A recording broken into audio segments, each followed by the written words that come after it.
امت غیرتی او زړور رهبر له نیمګړې نړۍ نه وکوچېد.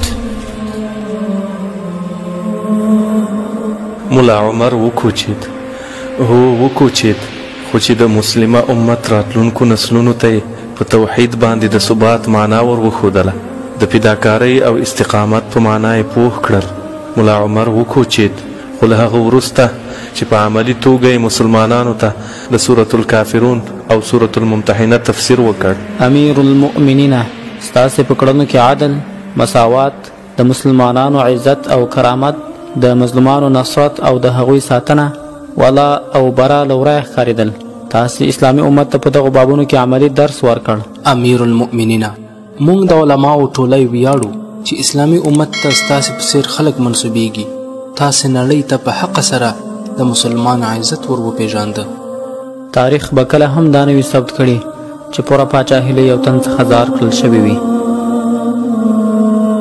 لر او برې د فراق له غمه اوښکې تویوي،